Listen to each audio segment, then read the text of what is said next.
আসসালামু আলাইকুম। কেমন আছেন আপনারা সবাই? আশা করছি সবাই অনেক বেশি ভালো আছেন। সবাইকে আবারও একবার আমন্ত্রণ করছি সাদামাটা রান্নাঘর অ্যান্ড ব্লগসের আরেকটি নতুন ভিডিও দেখার জন্য। আজকে আমি আপনাদের মাঝে শেয়ার করছি রাঁধুনির রেডিমিক্স চটপটি মশলা দিয়ে ঝটপট 10 মিনিটে চটপটি রেসিপি। একটু নতুনভাবে তৈরি করছি। খেতে কিন্তু ভীষণ ভালো লাগে। তো চলেন দেখি তৈরির পুরো প্রস্তুত প্রণালী আপনাদের মাঝে শেয়ার করি। প্রথমে আমি একটা বাটিতে বেশ কিছুটা তেঁতুল ভিজিয়ে রাখছি।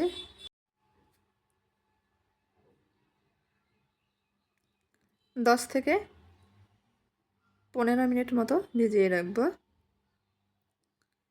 এদিকে আগে থেকে 1 কাপ মতো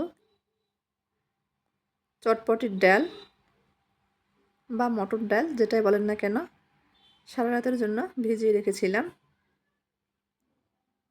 2টা আলু খোসা ছাড়িয়ে মাঝখান থেকে কেটে নিয়েছি। ডালের সঙ্গে সেদ্ধ করে নেব। ডালটা ভালোভাবে ধুয়ে নিয়েছি। পর্যাপ্ত পরিমাণ পানি সহ চুলার উপর কড়াইয়ের মধ্যে দিয়ে দিয়েছি, সঙ্গে 2টা আলুও দিয়েছি। এই পানিতে কিন্তু আমরা চটপটি রান্না করে নেব, সেই জন্য একটু বেশি পরিমাণে পানি দিয়েছি। পরে আর পানি ব্যবহার করব না। খুব ভালোভাবে বলক চলে এসেছে, প্রায় সেদ্ধ হয়ে গেছে। আলু দুটোও সেদ্ধ হয়ে গেছে, উঠিয়ে নিচ্ছি। আলুগুলো ঠান্ডা হলে হাত দিয়ে একটু মেশ করে আবারও দিয়ে দিব। ঢাকনাতে ঢেকে দিচ্ছি। আরও কিছুক্ষণ সেদ্ধ করে নেব। কিছুক্ষণ পর ডালগুলো খুব ভালোভাবে সেদ্ধ হয়ে গেছে, দেখেই বোঝা যাচ্ছে। একটু চেক করে নিচ্ছি। এখন এর মধ্যে যে আলুগুলো উঠিয়ে রেখেছিলাম হাত দিয়ে আধা ভাঙ্গা করে দিয়ে দিয়েছি। এতে করে চটপটি গাঢ় হয়ে যাবে, খেতেও ভালো লাগে। নেড়েচেড়ে মিশিয়ে নিচ্ছি। এখন এর মধ্যে রাঁধুনির চটপটি মশলার 1 প্যাকেট থেকে প্রায় বেশি অর্ধেকই দিয়ে দিয়েছি। বাকিটা রেখে দেব, টক তৈরির সময় ব্যবহার করব। নেড়েচেড়ে মিশিয়ে নিয়েছি। এখন এর মধ্যে দিয়ে দেব স্বাদ মতো লবণ, দিয়ে দিচ্ছি 1.5 চামচ মতো চিলি ফ্লেক্স। নেড়েচেড়ে মিশিয়ে নিব। মিশানো হয়ে গেলে চুলার আঁচ লোহিত করে রেখে কিছুক্ষণ রান্না করে নেব। ঢাকনা দিয়ে ঢেকে দিচ্ছি। এদিকে তেঁতুল খুব ভালোভাবে ভিজে গেছে। এখন খুব ভালোভাবে মথে নিচ্ছি। মথে তেঁতুলের বিচিগুলো ফেলে দিব।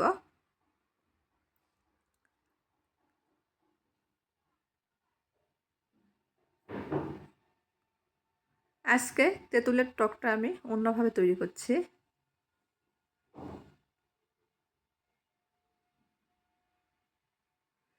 তেঁতুলের টক বা এই টকটা যত ভালো হবে চটপটি খেতে কিন্তু তত মজার হবে। এখন এর মধ্যে দিয়ে দিচ্ছি খেজুর গুড়। বলেছি একটু অন্যরকমভাবে তৈরি করব, এজন্য এখানে আমি প্রায় 1.5 টেবিল চামচ মতো খেজুর গুড় দিয়ে দিচ্ছি।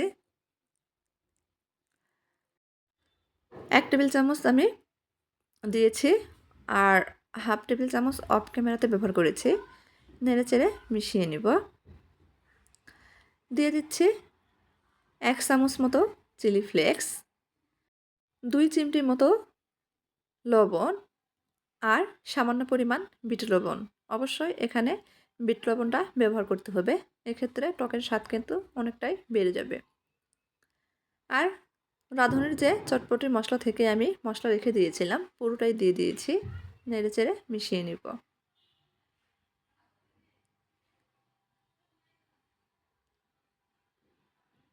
মিশানো হয়ে গেলে দিয়ে দিব 1 টেবিল চামচ মতো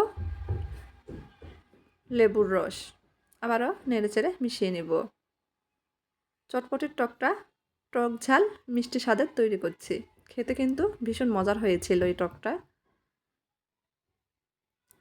দেখেন টকের ঘনত্ব একেবারে পাতলাও করিনি, আবার গাঢ়ও করিনি। সাইডে রেখে দিব। এদিকে দেখেন কতটা গাঢ় হয়ে গেছে। রান্না হয়ে গেছে, এর থেকে বেশি গাঢ় করা যাবে না, চুলাটা বন্ধ করে দিব। কেননা যেহেতু এখানে আলু ব্যবহার করেছি, এটা এমনিতে আরও গাঢ় হয়ে যাবে। এখন পরিবেশন করে নিব।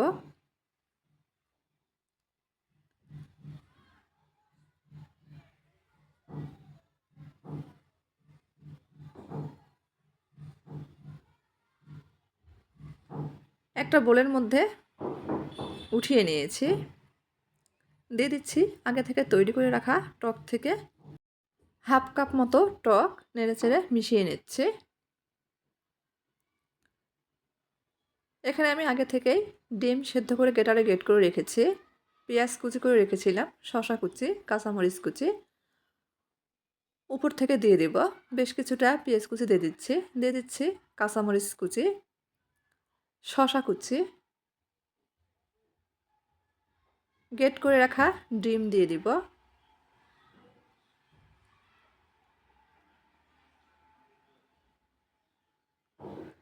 দিয়ে দিচ্ছি ফুচকা, আগে থেকেই ফুচকা ভেজে রেখেছিলাম, ভেঙে দিয়ে দিচ্ছি।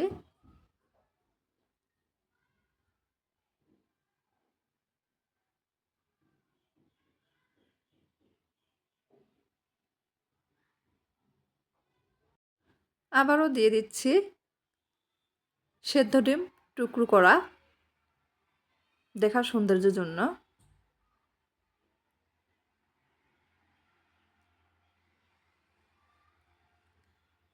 এখন পরিবেশন করে নেব। দেখেন পরিবেশন করে নিয়েছি। আবারও বলছি, চটপটে খেতে কিন্তু অনেক মজার হয়েছিল, একেবারে শাহি শাহি ভাব, যেহেতু এখানে খেজুর গুড় দিয়ে তৈরি করছি। তো আপনাদের কাছে কেমন লেগেছে চাইলে কমেন্ট করে জানাতে পারেন। আর যদি একটুও ভালো লেগে থাকে তাহলে দয়া করে সবাই চ্যানেলটি সাবস্ক্রাইব করবেন, লাইক কমেন্ট শেয়ার করে নিয়মিত চ্যানেলের পাশেই থাকবেন। কাছ থেকে দেখিয়ে দিচ্ছি, দেখেন কতটা সুন্দর হয়েছে।